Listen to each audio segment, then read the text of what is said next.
Good morning, ladies and gentlemen, and welcome to the meeting of the Cabinet at Staffordshire County Council today, Wednesday, the 24th of January. The first item on the agenda is apologies. Mr. Bradbury, do we have any apologies? Good morning, Leader. I have just the one apology from Councillor Jessel. Agenda item 2 is declarations of interest in accordance with Standing Order 16. Does anybody have any declaration of interest? Agenda item 3 is the decision notice of the meeting held on the 13th of December 2023. Is it your wish that I sign that as a correct record of the meeting? For the record, that is unanimous. Agenda item number 4 is the Leader's Update. Welcome to this first Cabinet meeting of 2024. We have a busy agenda this morning and indeed for the year ahead. Firstly, I'd like to talk about Noreen Oliver. I wanted to start this meeting by paying tribute to Noreen Oliver, who I met, who sadly passed away. Noreen was a truly remarkable woman who turned her own previous struggles with alcohol into an inspirational crusade to help others battling with addiction. In 1998, Noreen founded the Burton Addiction Centre, known to us as the BAC O'Connor Centre, and for more than a quarter of a century, she battled not only to give people the support they needed, but to give them a second chance when perhaps nobody else would. Noreen undoubtedly helped transform the lives of many, and her legacy and the lives she saved will continue thanks to her efforts. It was a wonderful visit that I did many years ago now to the centre. She was a passionate, well-motivated, driven lady based on her own experiences.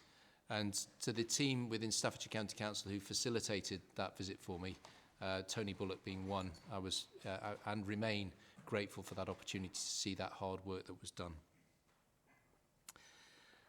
Secondly, the Ofsted inspection of children's services. Keeping our most vulnerable children safe is a key priority for this County Council and for me personally. A recent inspection by Ofsted showed that whilst the care of children in our care is good, we do need to do more to raise the bar across the service. Inspectors recognise the efforts made by our frontline social care staff to protect children, but we accept that there is still more hard work to be done, and we will hear more about this later in the meeting from Councillor Sutton. New Year's Honours. This year, 15 people in Staffordshire and Stoke-on-Trent received awards in His Majesty the King's New Year's Honours list. It is always wonderful to see residents recognised for their hard work and commitment to their communities through areas of expertise, representing their local communities or volunteering. We send all recipients our warmest congratulations and thank them for the contributions they have made and continue to make. Moving to winter highways. Winter undoubtedly takes a toll on our roads with rain, floods, high winds, ice and snow really stretching our dedicated highways crews. We have one of the biggest highways networks in the country with over 6,000 kilometres of roads, and keeping our highways in a good state of repair remains an ongoing and costly challenge.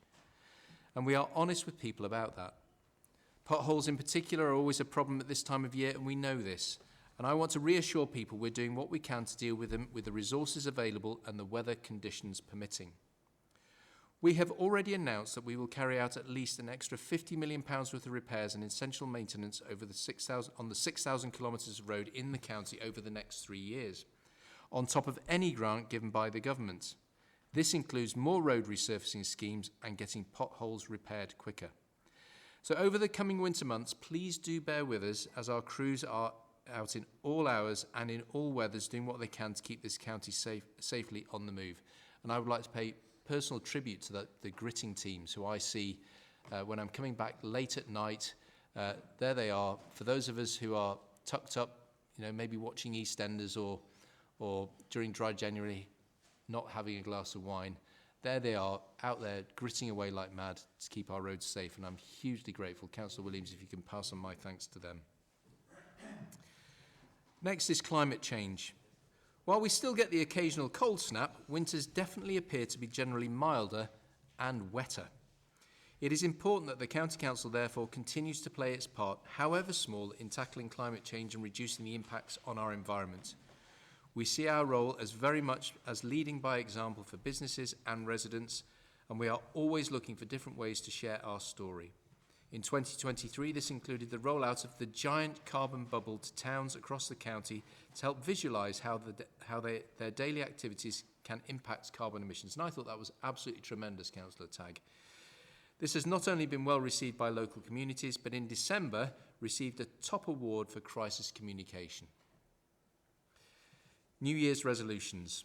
It is this time of year when many of us also sign up for Dry January to lose weight and even vow to get fitter. But maybe in 2024, this could be the year where we look to give something back, maybe through volunteering and helping out in our local communities. Of course, there is one dedicated group who really do go the extra mile by opening up their home to foster a child or even more than that, children. We know that fostering gives most children the best chance of a happy life, so it's vital we have local foster carers to give them that opportunity. Our foster carers regularly tell us that fostering is an amazing thing to do, but we know there are still lots of myths out there putting people off. For example, people think you need to be married, own your own home, and you can't own a pet, all of which are false. This month we are holding drop-in sessions for people to find out more, so please, if you're interested, go to our Foster for Staffordshire website and find out more information. I've met foster carers at the Foster Caring Awards that were held many years ago in Shugborough, and I've got to say I was bowled over by the commitment. And I did do a brief stint, 2-year stint, my first wife and I fostering a nephew, and I tip my hat to people who foster. It is a hard job, but it's hugely rewarding. And the 2 years he spent living with us was fantastic, to the extent that by the time we finished, he used to call me Uncle Daddy, which I thought it was heartwarming. He was only little. Anyway, so now on to today's agenda. The next item on the agenda is Staffordshire Means Back to Business, brought to you by the Deputy Leader and Cabinet Member for Economy and Skills, Councillor White. Thank you very much, Leader. Before I get on to the detail of my statement, as a Burtonian, I can't let the opportunity pass to pay my own tribute to Noreen Oliver, who's one of our brightest stars in Burton, a fantastic woman. I would just highlight one thing that you didn't mention in your statement, which is, in addition to the great work that the Burton Addiction Centre has done over many years, helping addicts at their point of crisis, I'd also highlight their social enterprise. Perhaps it's the way I can crowbar it into my update, which is the Langham's Tea Rooms in Burton and in Cannock Chase, which are run by recovering addicts and will give you a fantastic breakfast or lunch. I particularly recommend their oat cakes, but when you're there enjoying the really good service and the really good food, you'll also know that you're helping fund the work of the Addiction Centre. So a wonderful woman, much missed, but the work that she started goes on, and you can support it yourself in a very enjoyable way. So with that, onto the detail of my report, which is relatively brief this month. So firstly, I'll touch on the employment figures. So this previous month saw an increase of 405 claimants in Staffordshire, which means that our percentage unemployment figure remains the same at 2.8% of our working age population, but with that increase. This remains much lower than the West Midlands average of 4.9%, and the average for England of 3.8%. And I would just highlight the work of our jobs brokerage service in helping people to match themselves up with the jobs and the training that are still available in abundance in Staffordshire. Within that figure, the youth claimant count, I'm pleased to say, saw a small decrease of 25 claimants. And that means that the proportion of young people who are claiming universal credit in Staffordshire remains the same at 4.6% versus a national rate of 5.1% and a regional rate of 6.8%. So those are the statistics on employment. The other statistic I'll mention, though, which is a very happy one, and speaks to our overall aim in Staffordshire, which is to increase the productivity of our economy, and through that to increase the prosperity of our people, is that we've recently had some figures released in terms of average earnings. Over the last year, average earnings in Staffordshire for our residents have increased by over 12% compared to a national average across England of 5%. So people in Staffordshire are increasing their rate of earning at a higher rate than people across the country as a whole, more than double that rate. And that is a really important indicator of the success of our businesses and the hard work of our employees to justify that, but it shows the increasing productivity of the Staffordshire economy. A really important thing to note, and absolutely key to everything that we do here in terms of economic development. We'll hear later on in the agenda about our work regarding climate change, and I did want to take the opportunity to highlight two things within the business arena. So the first of those is the very welcome news that the developers of the first major units at the West Midlands Interchange Scheme, some enormous logistics sheds, have committed to tiling the roofs of those buildings with solar panels.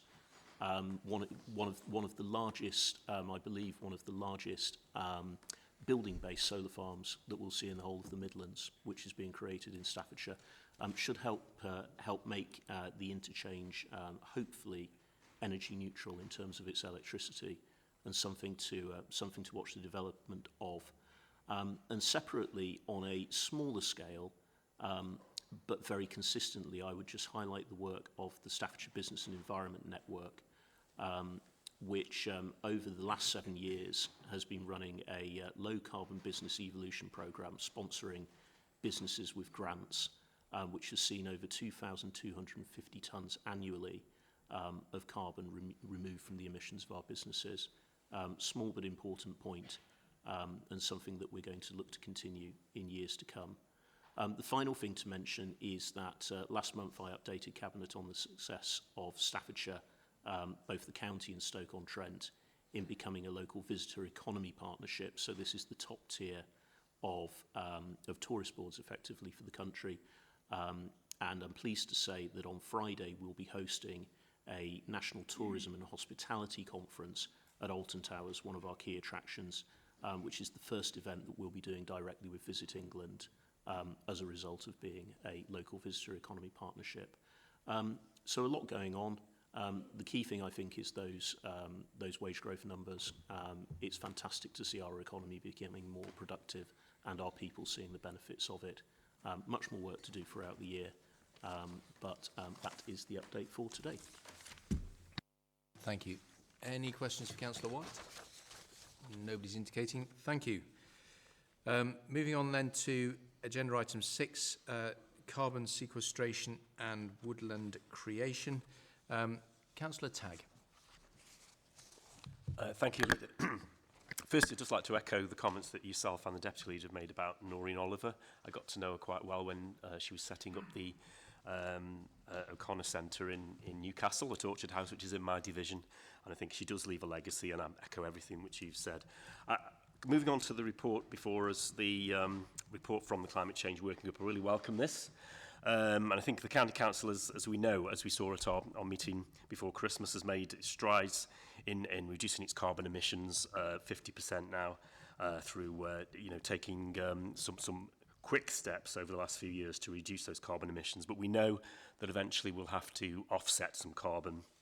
And really pleased that the Corporate Scrutiny Committee decided to set up a working group that looked into this and drilled down into ways of doing this. And they did look specifically at woodland creation as a way of getting to creating a net zero option for the County Council. There are other options to offset carbon, which some are blue sky thinking at the moment, and I think as we get towards 2050, more options will become available for the County Council and others to begin to use to get to net zero and offset. But for the moment, woodland creation is a suitable alternative to those.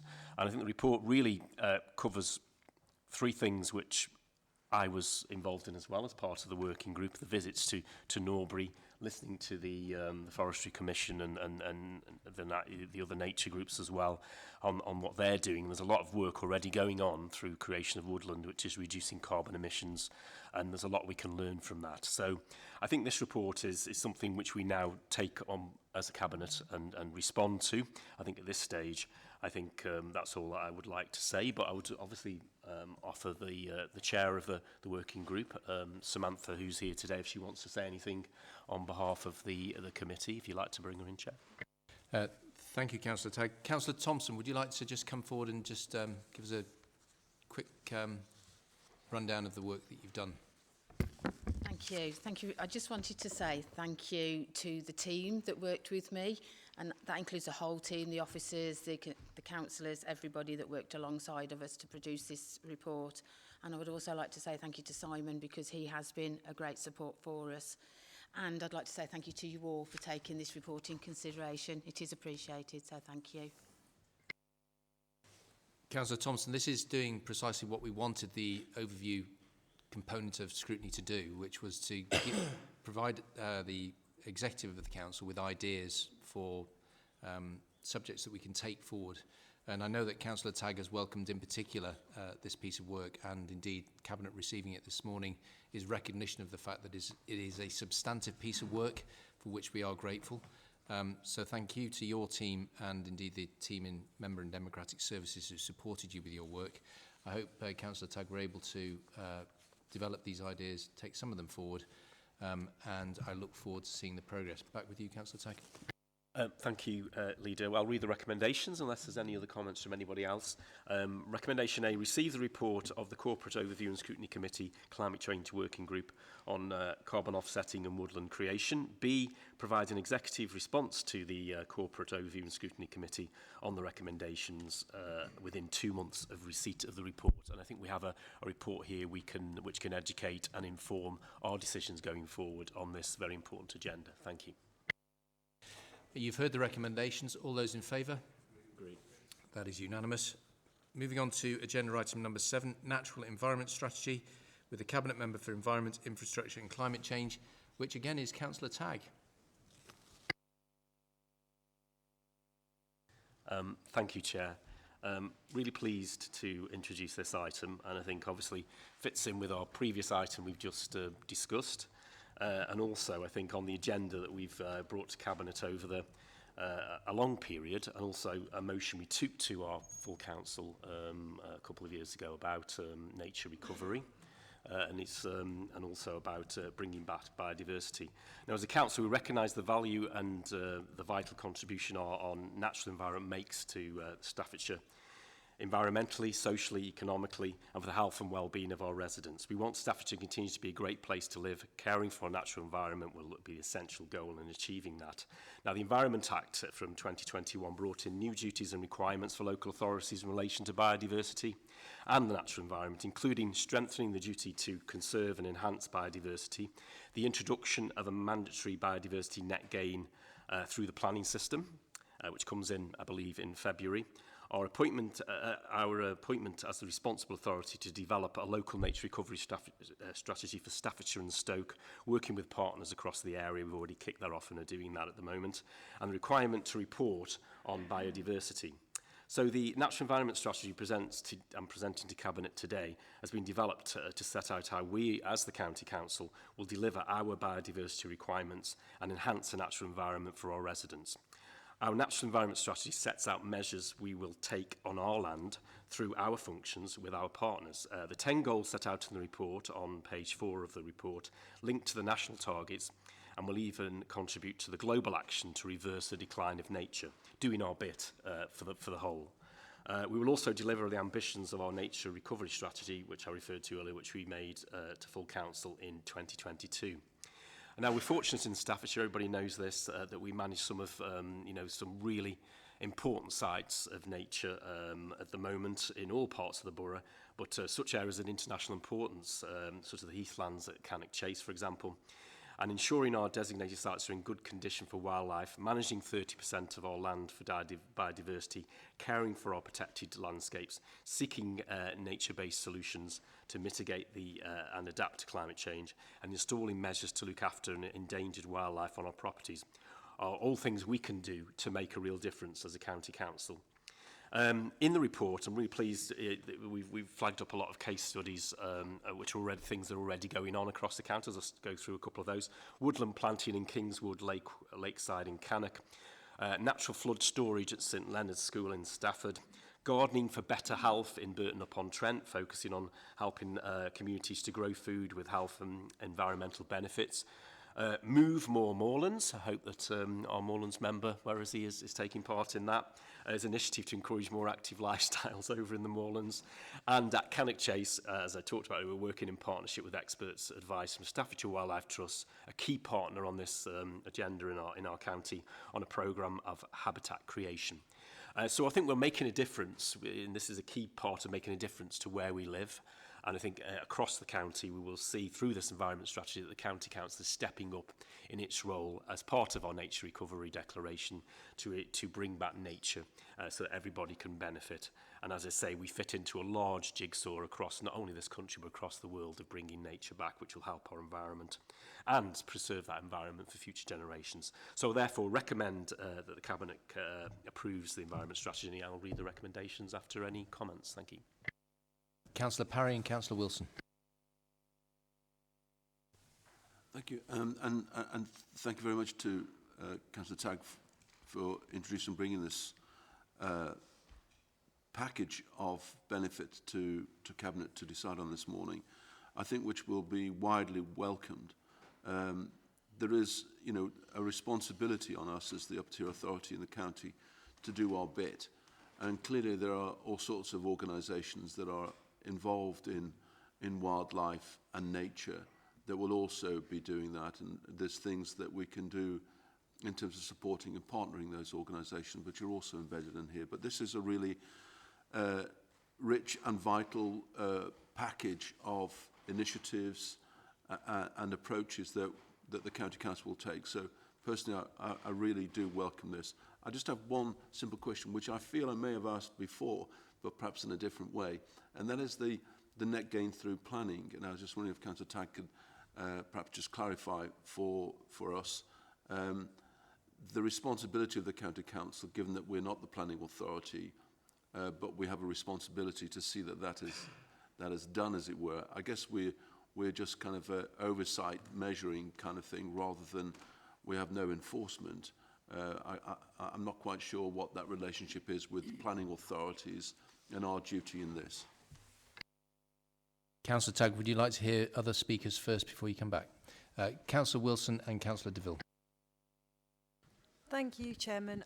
I would just like to say how grateful I am to the Cabinet member and his officers for such a fantastic report and such a fantastic direction of travel for our county. And we lead the example, don't we? We lead by example. So what we do, others will follow. I think particularly with the work that we're doing in our national landscapes, otherwise known as Cannock Chase and Chasewater, I think that work there is absolutely exemplary, and I really welcome this report. So thank you very much. Yeah, thank you. And what a great report. I'd like to thank Councillor Tagg for his sheer enthusiasm with the work that he's doing, and his drive and his ambition.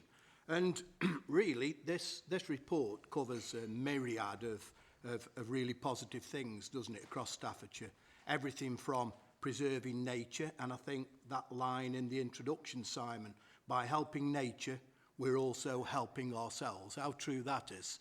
But it goes much further than that. You mentioned moving more in the Staffordshire Moorlands. That's something that I've been involved in for years and years and years. So this is not just about preserving nature, it's also about us enjoying nature and enjoying our beautiful countryside, and people participating in sport or just getting out and enjoying walking in the countryside. And I think with that, Simon, I think the overwhelming point is there that to enjoy activity in the countryside and enjoy nature, you don't necessarily need to be a Harry Kane or a Stuart Broad. Everyone can enjoy taking part, whether it's organised sport or whether it's just getting out and enjoying the countryside. But what a fantastic report, Leader. Something that we, as Councillor Wilson says, we in Staffordshire take this extremely seriously. It's a great report and one that I support wholeheartedly. Thank you, Simon. Councillor Tagg. Thank you, Leader. Thank you for those comments. And Mr Parry's right to raise the biodiversity net gain point. And of course, it is a responsibility of the local planning authorities to implement that, and they are doing that, and we're working closely with them anyway on that. But I think from the County Council's point of view, there's a couple of how it affects the County Council, and that is when it comes to bringing developments forward, we will have to obviously have biodiversity net gain included in any planning applications we bring forward. Then also, we, as an owner of a land, we can actually put land into potential as biodiversity net gain plus for developers to buy into that and use that as an offset for their new development. So we have a two pronged sort of influence in that. I think you also mentioned, Councillor Parry, about the partners, and I think, yes, we've got, I think it's over 20 different partners involved in putting together the biodiversity net gain, the local nature recovery strategy. That's not only the Wildlife Trust, that's our districts and boroughs, that's, you know, all the different, the farmers lobbying as well, all of those involved in this. So we've got a full breadth of those people that, you know, work on the land in Staffordshire, those that have got an interest on the land in Staffordshire, and those that, through local authorities, you know, govern the local districts, boroughs and counties. So I think we've got a wide breadth on that.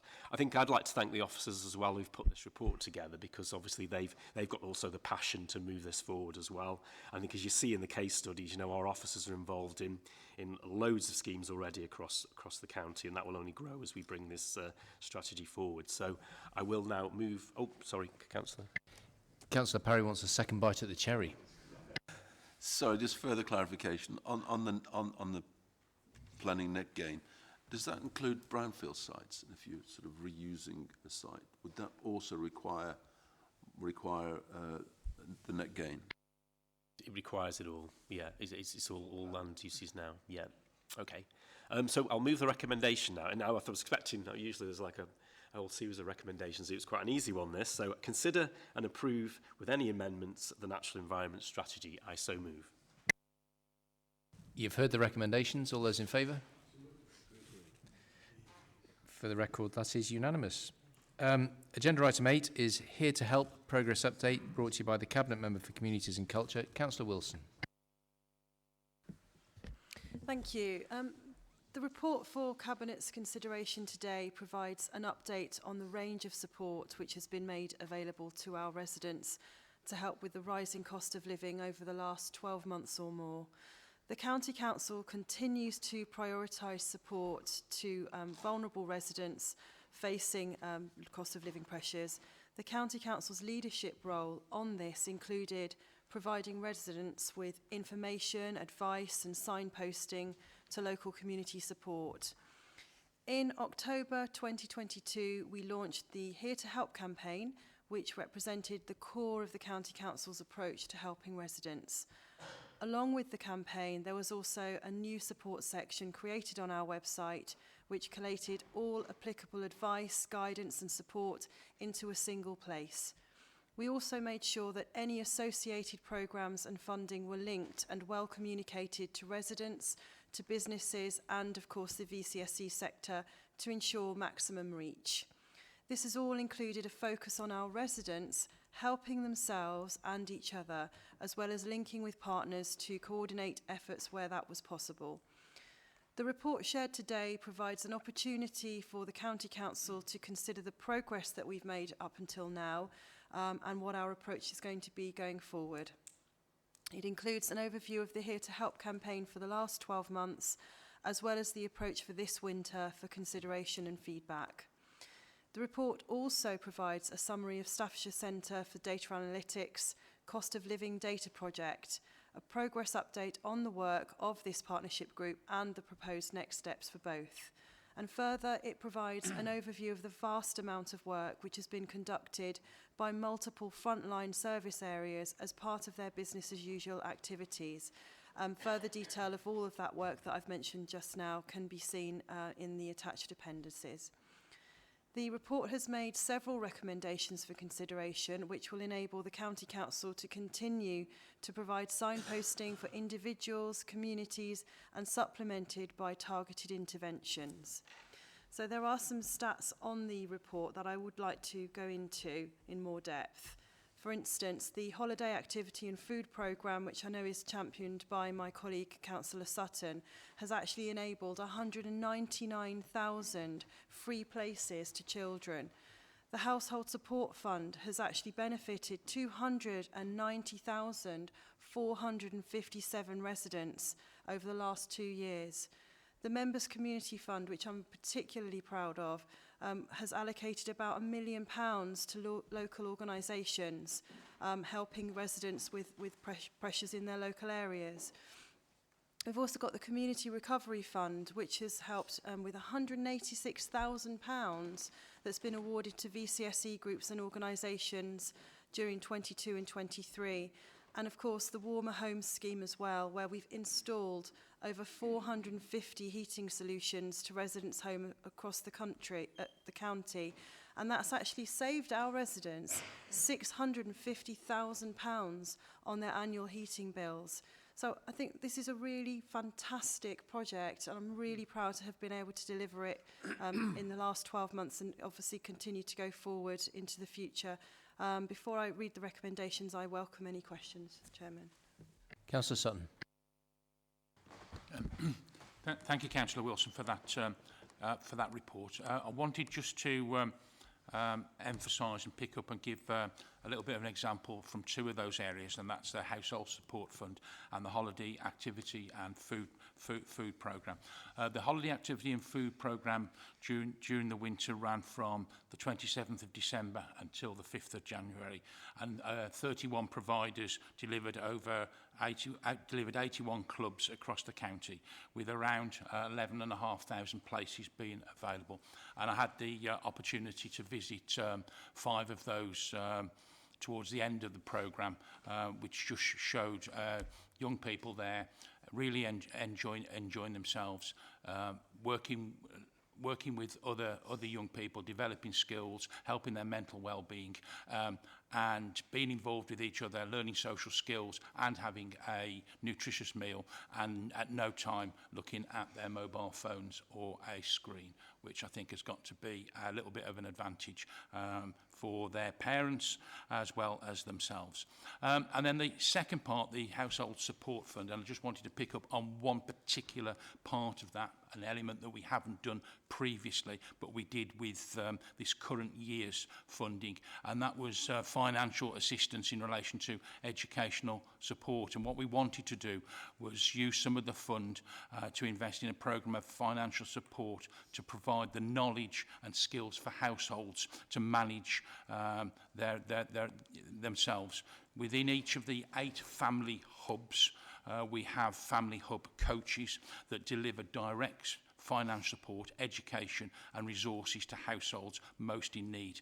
And the support's delivered across a number of areas, including face-to-face direct support, locality support, attending sessions delivered by some of our district partners as well, group workshops about staying positive, financial resilience workshops that include shopping on a budget, overcoming barriers to budgeting, cooking on a budget, and how to make savings on your energy consumption and overall financial resilience.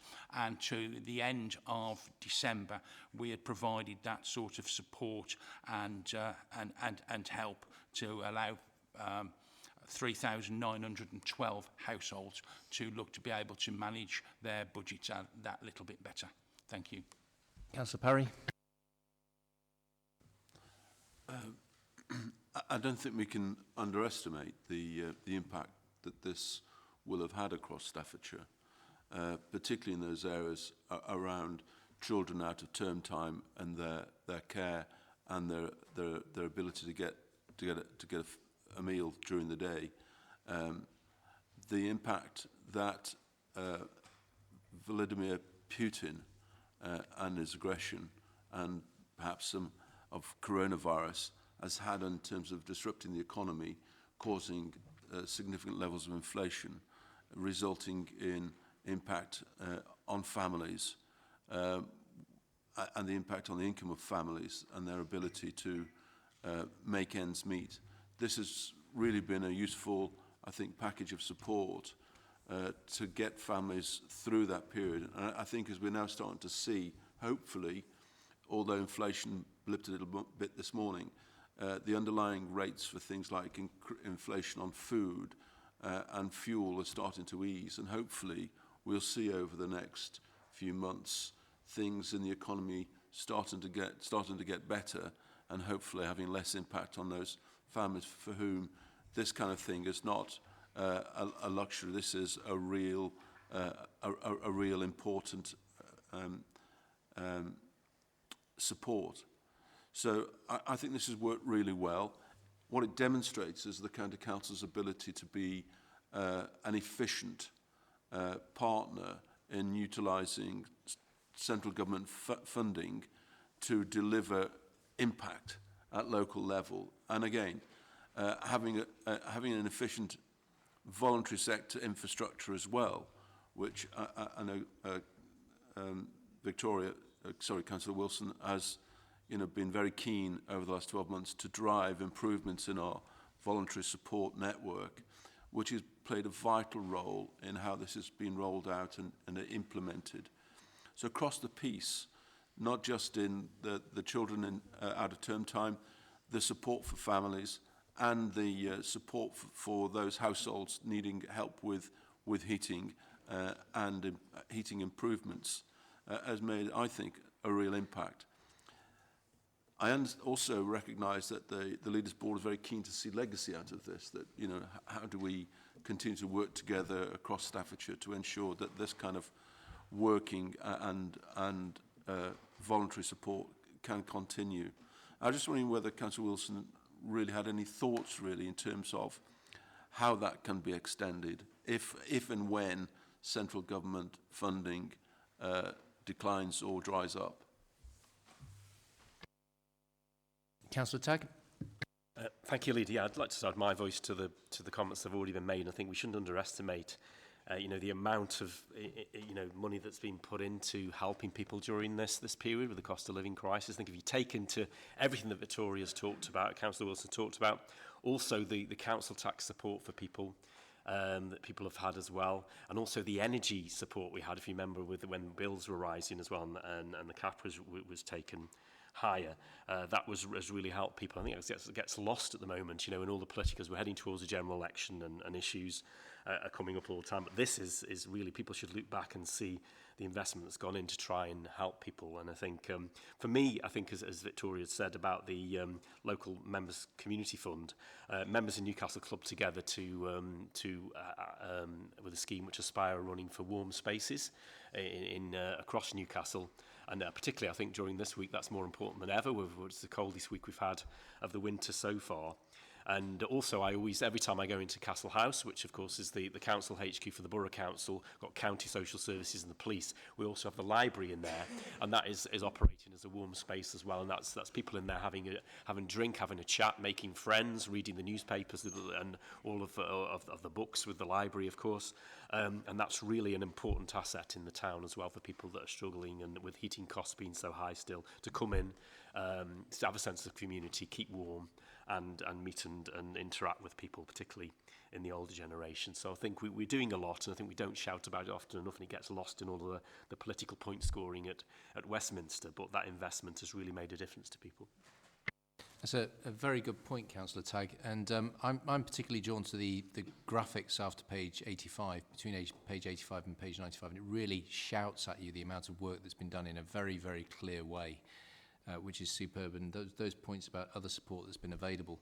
We do need to connect the dots to the point that Councillor White was making during his update, economic update, which is that there are jobs available out there. We have more jobs available than there are people claiming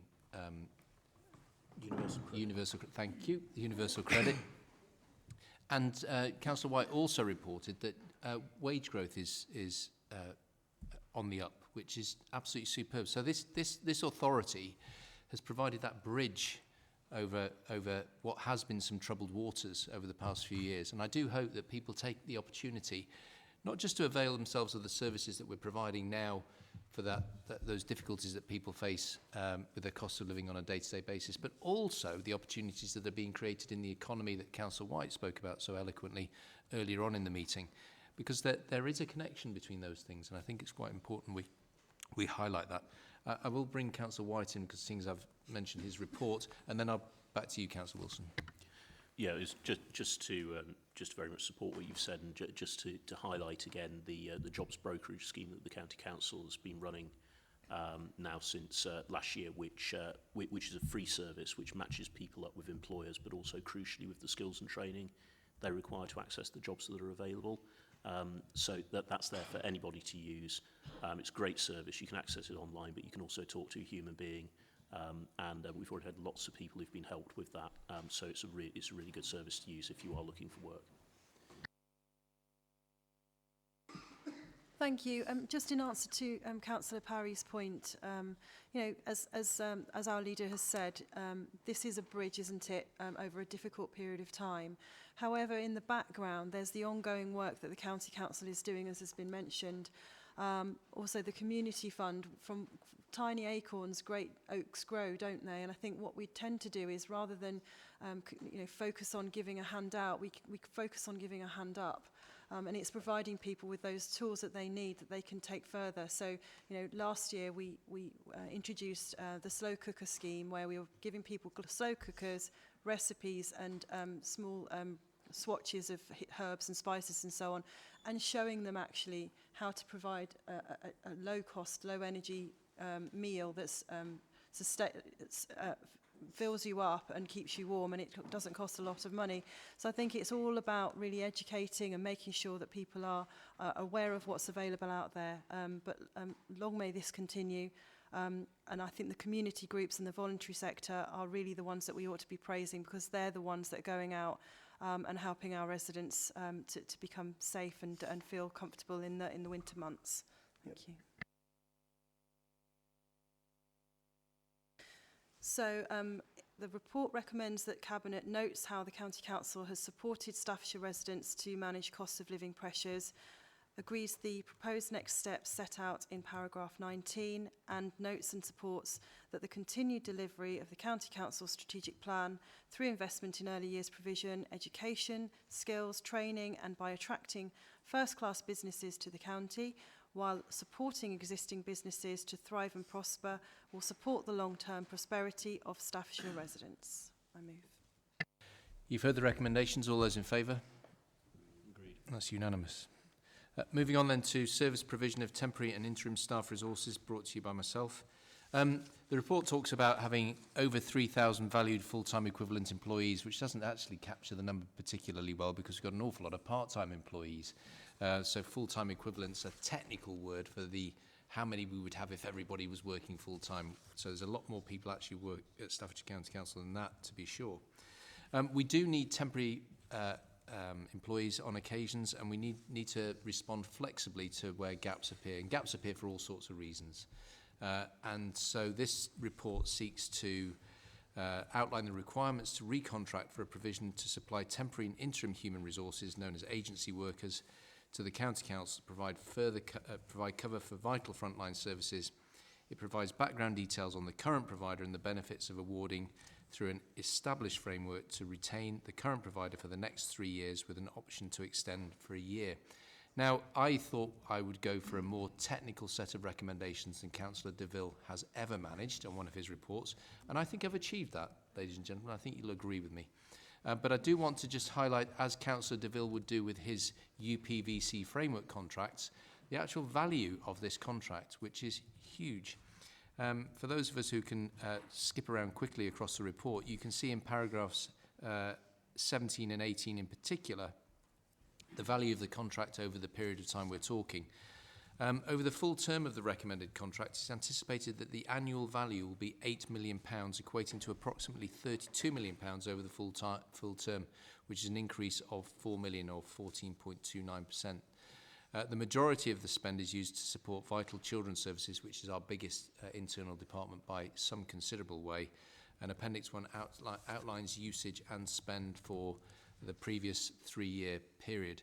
So it is a very, very big contract, and despite the fact it's got some fairly technical recommendations, I just want to draw your attention to the size of that contract. We don't want to use agency and temporary workers if we can avoid it.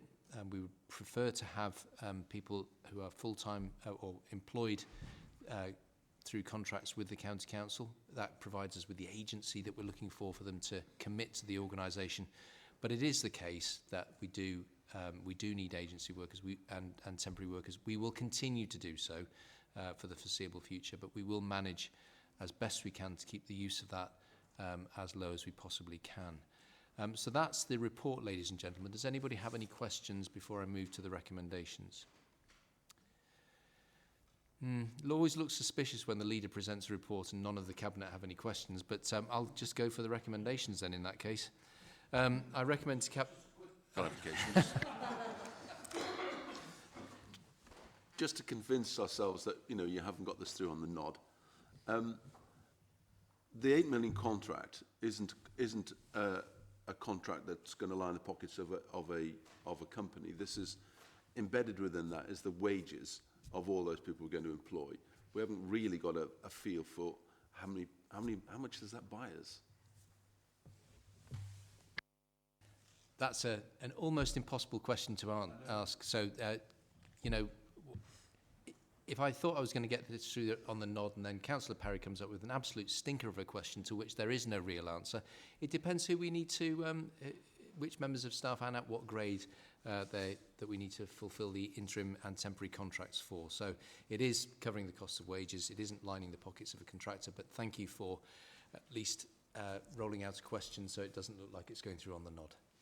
Right, the two recommendations are that we continue to operate a neutral vendor model for the provision of temporary and interim human resources, and this is where I go into competition with Councillor DeVille, awards and enters into a 3+1 year call-off contract from Eastern Shires Purchasing Organisation, known as ESPO, Framework Agreement 653F/23- Managed Service Temporary Agency Resources, M-Star 4, with Commensura.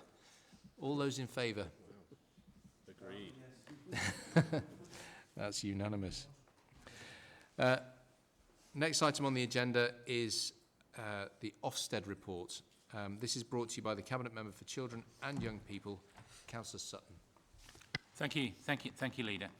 Staffordshire Children's Services were inspected in November 2023. The final report was published on the 12th of January of this year. Although the experience and progress of children in our care was rated as good, Children's Services overall has been rated as requires improvement to be good. Children's Services in Staffordshire have been rated good for a decade, so the result of this inspection requires some careful reflection. However, we accept the findings, and I can assure everyone that protecting vulnerable children is an absolute priority. We are committed to improving our services and have already begun taking steps to do so. From the moment Ofsted gave us their initial feedback, we've been working on a comprehensive improvement programme. And last Friday, when the report was published, senior leaders met with staff to explain the findings to them. Ofsted have stated that the areas for improvement are the quality and effectiveness of contracts, referrals and assessments in our front door, the effectiveness and impact of performance data and quality assurance, the effectiveness and oversight of allegations against those in positions of trust undertaken by the local authority designated officer service, and the effectiveness of partnership working with health and housing. At no point did they question the direct work done by practitioners with children and families in the county. And at no time did they give us any examples of where they found children to be unsafe. So we will be working on the following actions: stronger performance targets and more structured monitoring, a clear escalation process for children and young people if they feel progress on issues isn't quick enough, closer cooperation with health and housing providers, and more sampling of work. We have already invested, as a Cabinet here and the Council, over 5 million into the services at this into the service, and this has resulted in additional staff and the induction of higher grades for a number of social worker positions. This will assist with capacity issues and also assist with improving retention and recruitment of our staff. That all said, There are many positives in this report, particularly around the experiences and progress of children in care, which was rated good. And in particular, timely action with the best interest of the child at the heart, good relationships children had with social workers, good work to get children back to families where appropriate, and good work with wider families to avoid being taken back into care. Ofsted also said children who are at risk of going missing, exploitation or substance misuse are supported well to help them keep safe and reduce risk. Social workers have a strong understanding of each child's experience, and most children in care live in safe and stable homes which meet their needs, and matching is well considered for children to ensure that their individual needs are met. Disabled children in need benefit from social workers who have a thorough understanding of their needs. They are strong advocates and enable children to participate in everyday activities and be part of the community through bespoke packages of care. Children are visited frequently in line with their needs and seen alone where appropriate. Children's records are detailed and sensitively written. Most young people who present as homeless received a detailed assessment of their needs, their wishes are clearly recorded and their rights and entitlements explained to them. As a result, these children are afforded suitable accommodation and support with their finances, education and training. Children who live in private fostering placements receive an effective service. Children are seen in a timely way and assessments are strong. Children's views are clearly evidenced throughout. Our frontline practitioners are dealing with over 5,000 children. I'm particularly proud of the work they do and the commitment and dedication they show daily to improve the lives of vulnerable children across Staffordshire and help to keep them safe. There is a total commitment from me, this Cabinet and senior leaderships to do what is required to ensure our staff are completely, fully supported so we deliver the improvements that are required to ensure that we are graded once again by Ofsted as a good children's service. I'll finish there and obviously take any questions. Councillor Price and Councillor Parry.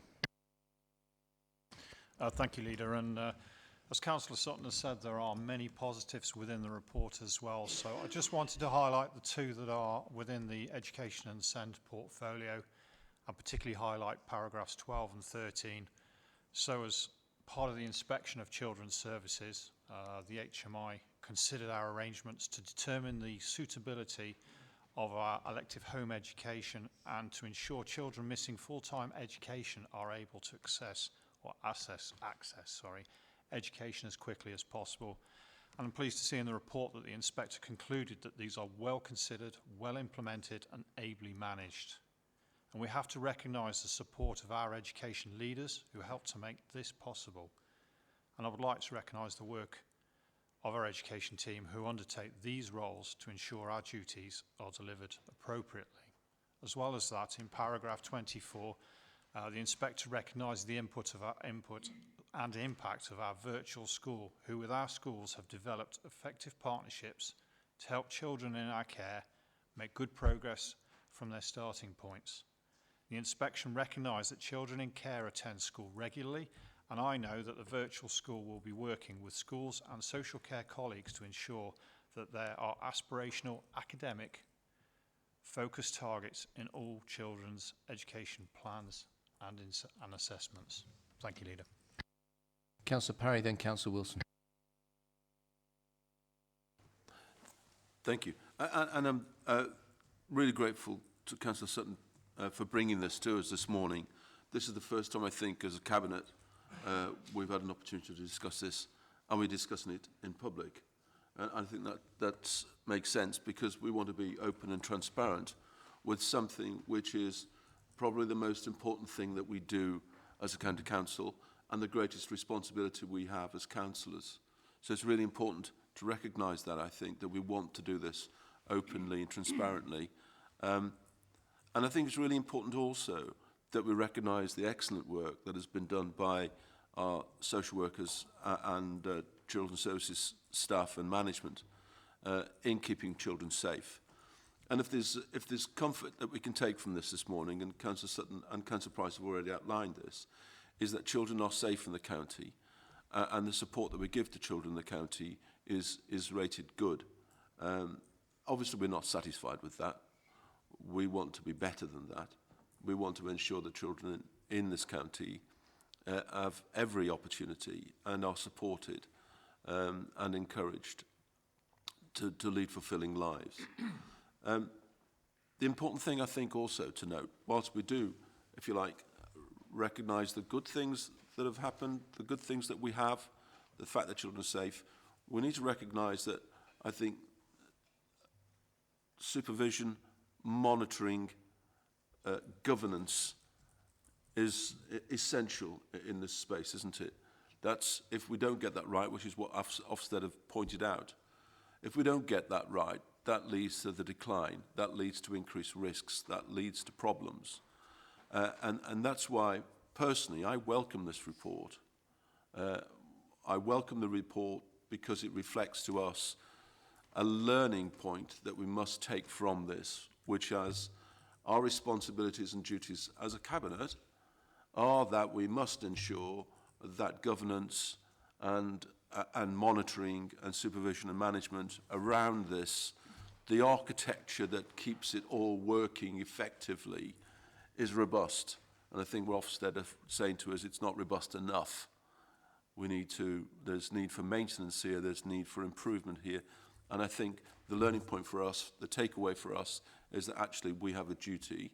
And I know Councillor Sutton and Cabinet have been on this immediately in terms of where is good practice, where is the learning, where is the improvement that we can make, and how can we recognise those weaknesses and those gaps, and how can we fill them, and how can we do that quickly and effectively to make sure that this is something that we take away and work positively with.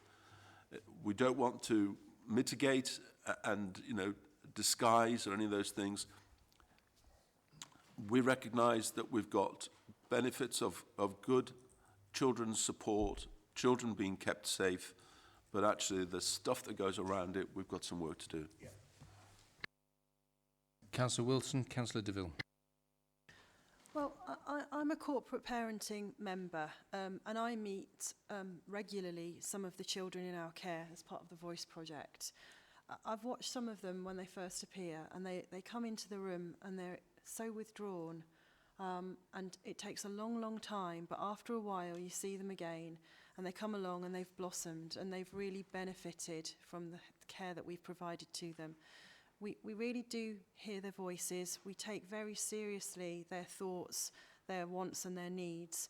And I feel the whole Children's Services team is absolutely committed to ensuring that our children are not only given the best possible care, but also have that voice to tell us if they do feel that there are areas in which we can improve.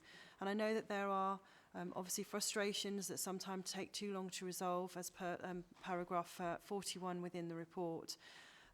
We know that continues to be a real focus for everyone, and I'm sure that influencing policy and service development can only be a good thing for our children in care. I'm really proud of the work that we do as corporate parents here at the County Council and our team, and I know that there's a lot more work to do, and that work will go on, but I'm sure that this learning will pay dividends into making our future Ofsted reports and the care of our children in this county something to be even more proud of. Councillor DeVille, Councillor White. Yeah, thank you. I think the scenario that Councillor Wilson the picture that she painted, clearly establishes that this service is the most important area of work that we're involved with. And, Mr. Chairman, I think it's crystal clear that there's no complacency whatsoever on our part with regard to this massively important area of work. I think it's important that to show the transparency that we do recognise there are areas for improvement.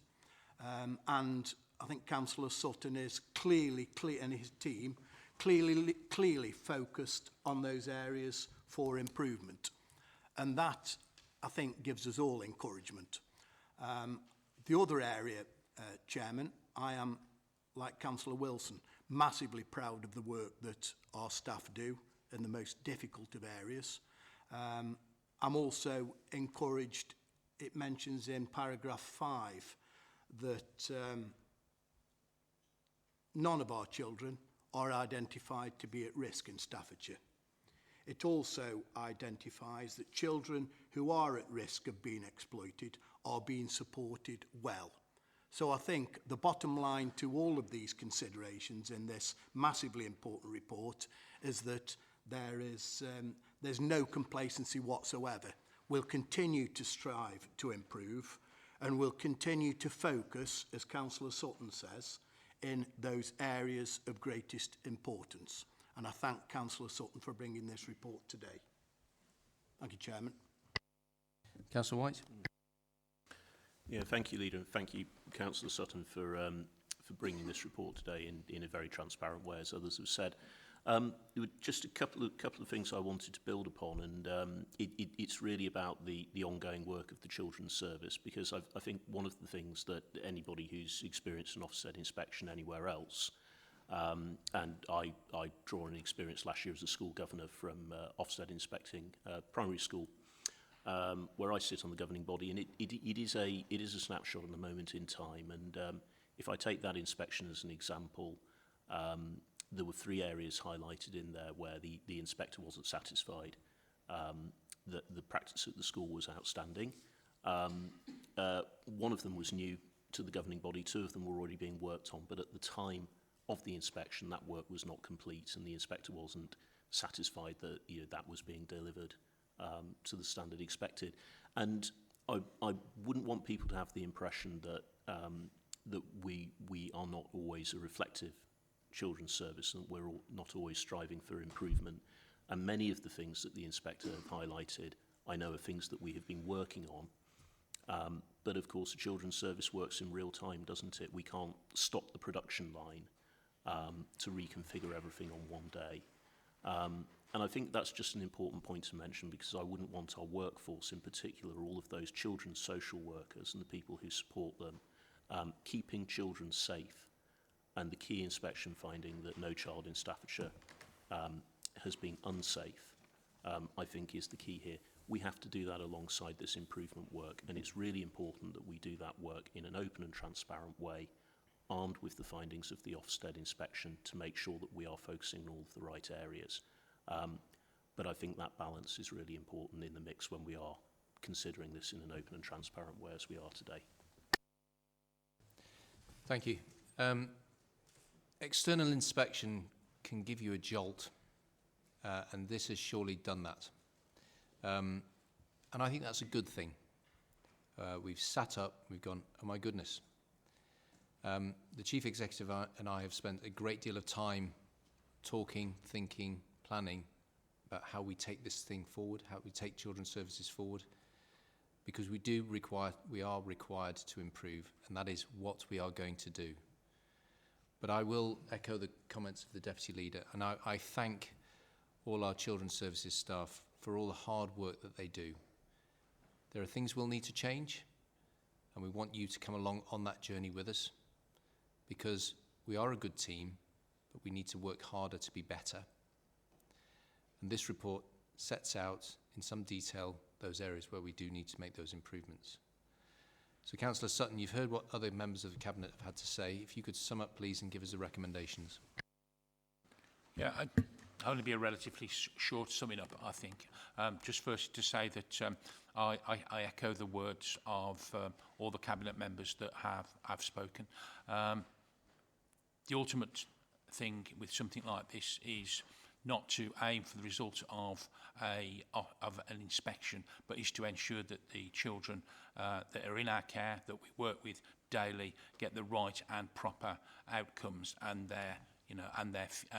which helps and assists them with their future. A byproduct of doing things right and taking on board what the inspectors have said will be that we get a good Ofsted in the future. We will be subject of a focused visit at the end of this year, but we're not sitting on our sitting there waiting for that to happen.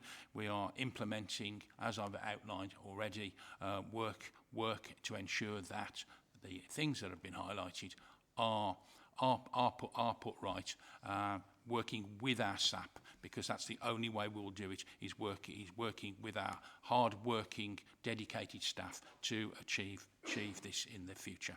There is only one recommendation, and I think we've done it, and that I recommend to Cabinet that they considers the information contained in the Ofsted report. Thank you. Further recommendation? Agreed. Agreed. That is unanimous. Agenda item number 11 is the forward plan of key decisions. The February and March Cabinet meetings are very full agendas, so if you can just bear with me. On the 21st of February, the following are in public. Civil Contingencies Policy and Business Continuity Management Policy, brought to you by myself. Integrated Performance Report, Quarter 3, 23-24, brought to you by the Cabinet Member for Finance and Resources, Councillor Parry, and myself. And Testing to Destruction, whether or not you can get too much of a good thing. You've got Equalities, Diversity and Inclusion Progress Update, brought to you by myself. Lighting and ITS Energy Contract Procurement Proposal, brought to you by the Cabinet Member for Highways and Transport, Councillor Williams. Procurement of Gas Supplies, brought to you by the Cabinet Member for Commercial Matters, Councillor DeVille. Green Solutions, Staffordshire County Council, delivery of a pilot business energy advice service, brought to you by the Deputy Leader of Council and Cabinet Member for Economy and Skills, Councillor White. Homes for Children in Our Care, brought to you by the Cabinet Member for Children and Young People, Councillor Sutton. Household Waste Recycling Centres Equipment Placement Programme, brought to you by the Cabinet Member for Environment, Infrastructure and Climate Change, Councillor Tagg. Moving forward into March, in public, the Joint Enterprise Legacy Committee, brought to you by the Deputy Leader for the Council and Cabinet Member for Economy and Skills, Councillor White. Recommissioning of Residential and Nursing Care Homes, brought to you by the Cabinet Member for Health and Care, Councillor Jessel. Staffordshire's Joint All-Age Carers Strategy 24-29, brought to you by the Cabinet Member for Health and Care, Councillor Jessel, and the Cabinet Member for Children and Young People, Councillor Sutton. Section 75 Agreement for the Provision of Adult Social Care Assessment and Case Management, brought to you by the Cabinet Member for Health and Care, Councillor Jessel. And to give an illustration of how long I've been knocking around, I think that's about the 4th time I've done the Section 75 on this one. Moving in private, Burton Regeneration, brought to you by the Cabinet Member for Communities and Culture, Councillor Wilson. Back to public, Capital Programme for Schools 24-25, brought to you by the Cabinet Member for Education and SEND, Councillor Price. Highways and Transport Capital Programme, brought to you by the Cabinet Member for Highways and Transport, much anticipated, Councillor Williams. Corporate Delivery Plan 24-25, brought to you by the Cabinet Member for Finance and Resources, Councillor Parry and myself. Climate Change Strategic Development Framework Update, brought to you by the Cabinet Member for Environment, Infrastructure and Climate Change, Councillor Tagg. Provision of Apprenticeship Services 2024, brought to you by the Deputy Leader of Council and Cabinet Member for Economy and Skills. And then moving forward into April in public, Children and Young People's Emotional Health and Wellbeing Service, brought to you by the Cabinet Member for Children and Young People, Councillor Sutton. Review of Local Authority Social Care Case Management Systems, brought to you by the Cabinet Member for Health and Care, Councillor Jessel, and Cabinet Member for Children and Young People, Councillor Sutton. And then in private, unregulated placement update, brought to you by the Cabinet Member for Children and Young People, Councillor Sutton. And then in May, Community Learning Accountability Agreements 24-25, brought to you by the Deputy Leader of the Council and Cabinet Member for Economy and Skills, Councillor White. What a lot going on. My goodness. Right, that is the forward plan of key decisions. Agenda item 12 is the exclusion of the public. I move that the public be excluded from the meeting for the following items of business which involve the likely disclosure of exempt information as defined in the paragraphs of Part 1 of Schedule 12A as amended of the Local Government Act 1972 indicated below.